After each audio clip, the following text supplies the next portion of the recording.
Hey everybody, it's me, Ashley Brooke. Um, so I was just, reading people's posts like in autism support group on Facebook and watching videos and hearing all this, like what parents are gathering and I want to say this as sensitive as possible because I don't want to make it seem like I'm sometimes when I get really passionate about explaining because what I've been through and my experience with my autism and sometimes the way people treated me when I was younger kind of can make me feel a little like frustrated today when I see people trying to trying to like I don't know, they're trying to figure it out, but in my head I'm just like they're doing it all wrong and I get really emotionally bothered by it and I kind of like feel just kind of like a lot of pressure, so sorry about that. But I still think that I need to share this with a lot of parents that have kids on the spectrum because a lot of them I keep hearing them talk about like what stages of autism or when will they start talking and have fulfilling conversations with me and it's just like I'm hearing this and I'm sure the parent is very concerned and maybe I'm pretty sure they love their kid and they want more. They're just wanting more of a connection with their child. But you have to understand that we understand everything even when we don't talk. It's not an intellectual disorder. We understand everything and probably, a lot more than some adults. Like, we're very analytical and we understand things that you guys are saying when you think that we don't.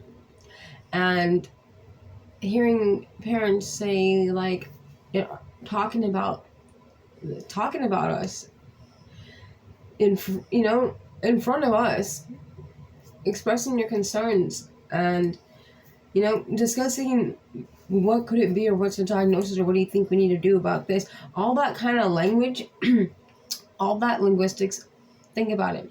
What do the words actually mean that you're saying? And we understand that we usually use words to piece it together because our real issue is emotional factors. I didn't talk till I was 7 and I stopped talking from 10 to 11 again. And I feel that I know why that is because people always talked about me in front of me and it was very uncomfortable. And the ones that were trying to be supportive and nice, they were like, hey, and like all like the energy and the you see, I didn't know how to deal with emotions. I didn't know how to respond with emotions. I didn't even like when I didn't have that many birthdays, but when I got taken into the Thai and Japanese family's house, they had a birthday for me, like a cake for me, let's say. It wasn't a big birthday, but they got me a cake. And they went to sing happy birthday. I ran and locked myself in the restroom.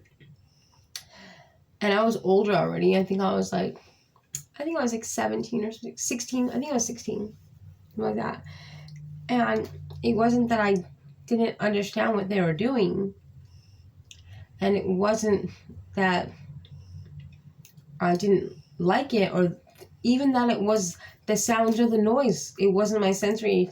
It was, I didn't know how to respond and I didn't feel comfortable responding that way of socializing. I didn't understand it. Like I didn't know, like I felt like if I try to respond like how they are, like copying, it would come out, it would be so fake. And it wasn't that I was ungrateful, it was just I didn't know how to, I didn't feel comfortable in doing it. I didn't feel if I was good at socializing or emotionally picking up the emotional cues and doing it right. I just didn't know if I was doing it right, and I very much second guessed everything that I did because I didn't know how to respond emotionally. and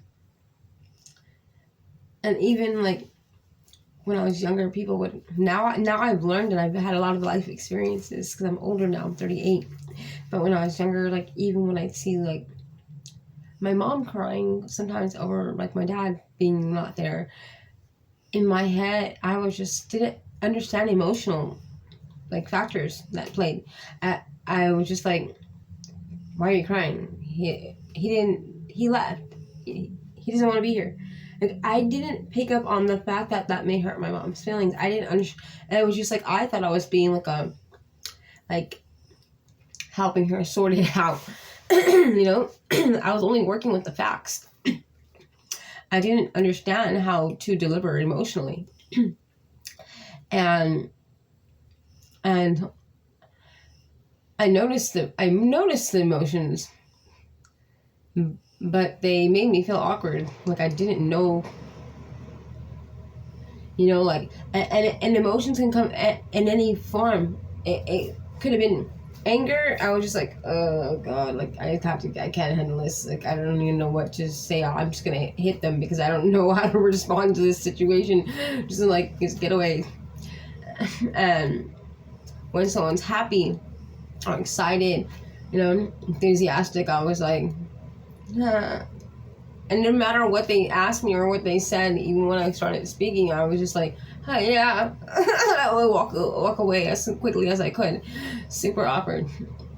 I just didn't. And I remember walking away and be like, and replaying, like, my awkward voice in my head, like, as how I must have, like, looked. And I was just like, oh, shit. You know?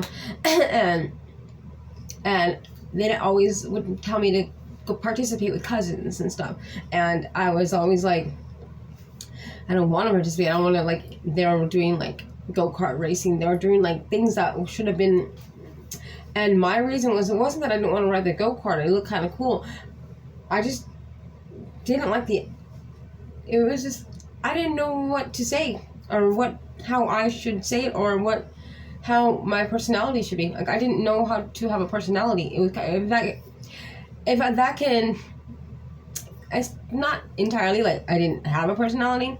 I just didn't think that I was doing it right. I doubted my personality. I guess you can say. I didn't think I was good at socializing. I didn't think I would know what to say, or that I had any experience with anything, like, interesting, or and the things that I would comment on were more like the functions of things, and advice on, like, to, like, cousins, like, how they can make money from home. Like, I, as a child, like, I was weird. I was a weird kid. When I started speaking, I was, like, really, like, thought I was a business person. Like, I had business cards. I'm not playing. I had business cards. It was so funny. I had business cards, and I called them massages and more, and my mom didn't tell me that it sounded weird, like perverted. I didn't pick up on that because I was just meant, like, oh, massages, you know? I would massage, like, my sister, or like, an actual massage, because I was good at that. I would do it for my mom. And no one brought it to my attention. They were just laughing at me behind my back. Like, if I had some weird, dirty, perverted, like, business card as a child, it was so fucked up. They would be laughing at me, like, behind my back, and like, oh, did you give him a business card? Me, ha ha ha ha. I'd be like, why are you laughing? I'm serious about my business. It was so fucked up. Anyways, you guys should know that it's emotional. If you want your child to start speaking, you know, try to read them. You need to have some emotional awareness and know what's too much for them, you know, and do things that are more like, that's why with learning, like, even dancing, the first dancing I ever learned was swing dancing, and the reason why that is, what made me feel like I would be okay, maybe I'll participate, was because it was instructional. It's like, everyone, that is the exact move, like, that's how you do it. And it's not like I'm dancing with my expression, like, this is the actual move. It was like, you know, it's like painting my numbers, you know. I didn't have to, like, show any of me. It was just do this job, which is why I had a lot of jobs growing up too. I had a lot of jobs. I worked really well because I didn't have to talk about me. It was like, leave your life at the door. That was perfect for me. I didn't want to talk about anything emotional, because when I would talk about something emotional, I was really weird. I think people esteemed like I was weird because the way everybody responded to me. So that helps at all. It is how we feel emotionally about responding to emotional situations. That's why I tell everybody to teach their child emotional awareness, prompt them with how to respond to emotions. Like I do, like I'll fake cry, have my daughter will come up and like I kind of like prompt her and like provoke her to respond to my emotion, and then I kind of like respond with happiness to make her draw in closer. She needs to feel like, oh, I'm doing this right. It's really important because my family didn't do that with me, but what I did get is that I left home so young and I had to work and I had to do things, and me needing to feel appreciated. I wanted the family that took me in to know I appreciated them, so it made me try harder in doing things, but I still struggled with emotional, which is why I struggled with relationships, which is why I'm not in one today, because I don't do well with that emotional, I just don't it feels like chaos. It feels like, oh, why are we still talking about this? It's odd, and like when someone's, okay, they could possibly, like, now I like nice, bubbly, smiley people, but when I was younger, I was like, whoa, they're really coming at me strong, like, they're gonna make me do something, and I'm not gonna be able to do it, and they're gonna know immediately I can't do that, and they're gonna know that I'm weird. So I would avoid people like that, and I like people like that, but I would avoid them because they would have challenged me, and I would, quote. So it's good to play games with them. It usually helps if it's a parent that can actually get to that level without the expectation. Just play with them. Be playful and silly about it to like not have them feel like they're being tested or like taught too much. Just playful, pretend play until they can kind of like entertain the thought of like helping you. Like you want to teach them how to like solve problems, be attentive. You want to teach them these things as young children so that when they get to a situation, they're not going to be so resistant in complying with something that you need them to do, because they're going to have it all from their childhood of playing with mom and I help mom, and I did play doctor and I help mom do this, and you got to start very young, because one thing about us is that we get really stuck in our ways, more so than neurotypicals. It's like we get really like, this is what I'm used to, like, I mean, I used to eat the same meal, like the same exact food for like, I think like 3 years one time. It's crazy. I just know what I like and I stick to it, so that we get very stuck in routine. So it's very good to start young so that the child, and don't do it like, oh, you're autistic and you have this problem, so we're going to work at it. Let's do therapy. Let's do it's like, I like to call the therapist teachers, or we're gonna have some playtime, you don't need to word everything like there's something wrong with you. Take it through. I hated that. I hate when they always tell me that there was something wrong with me. I knew you weren't normal. It's like, that just makes somebody want to shut it down, like, okay. And the thing is that we are normal, because this world is crazy. Everybody is different. Hello. So it's just like, we need to really change. I think the world really needs to change, like, their terminology. People need to really pay attention to the linguistics of how, what they're saying, like actually saying. A lot of people just speak like, it's like no filter, not really even thinking about what the word actually means. That's a big pet peeve of autistic people, because we pay attention to everything. We'll be like, that doesn't really make sense, or actually, and it's just like, it makes us just want to shut down and not participate or continue. If we go based off rules and we go based off like words mean this, and then someone's not playing by the rules and like, we can't play this game because you're not playing correctly, bye. You know, mean what you say. Like, pay attention to the words that you use. And definitely let them talk when they're ready to. If they don't want to engage children and play with other kids, don't make them. I would have died if they tried to make me. Mm-mm.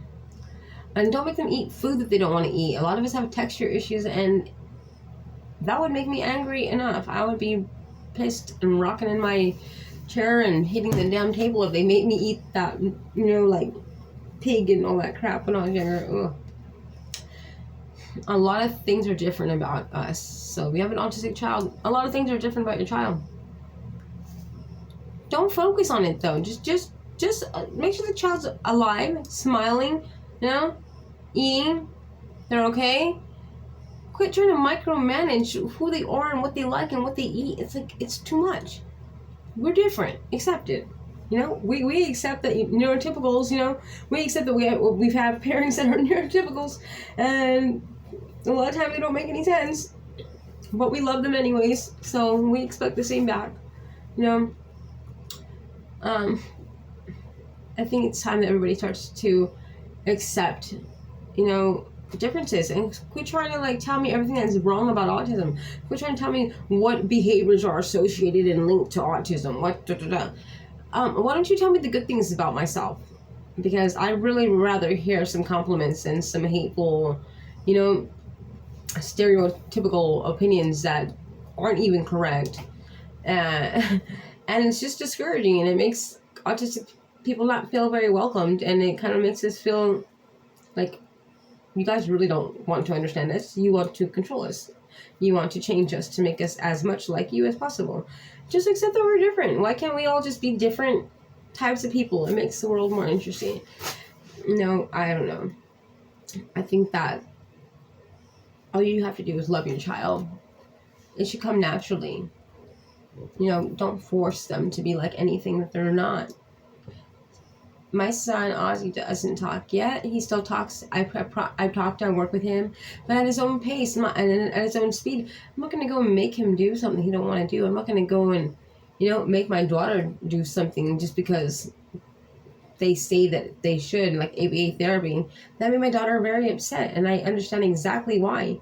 That's, you know, you have to be very close to your children too. You have an autistic child, you need to really be very close to them. They're not the type of children that you leave in a daycare all day. You have to have a relationship, a very close one with them, and then you'll see how beautiful their minds really are, and you'll be very in tune with them that you don't need too many words anyways. Sometimes words can complicate a lot of things. I would say there used to be a time where I would do with my son, and we would do a silent party. I call it a silent party. And the whole weekend, like a whole Sunday, we wouldn't do the whole weekend, we'd just do one day in the weekend, Sunday.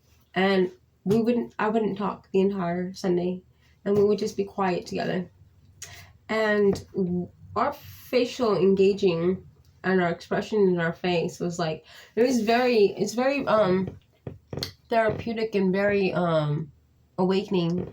I suggest that you try that with your children if you have nonverbal children. Just do it for like one day a week, and turn the world off and just hang out with your child and bond with your child. Go to the beach, you know, do a picnic in the backyard, make food. And if they don't say much, don't say much at all. Don't say much. Just spend time with them. You'll be surprised how it feels. It's beautiful. Anyways, I'm going to go to bed now. I got to go to Mimi's Land because my kids have school in the morning. Okay. Good night, world.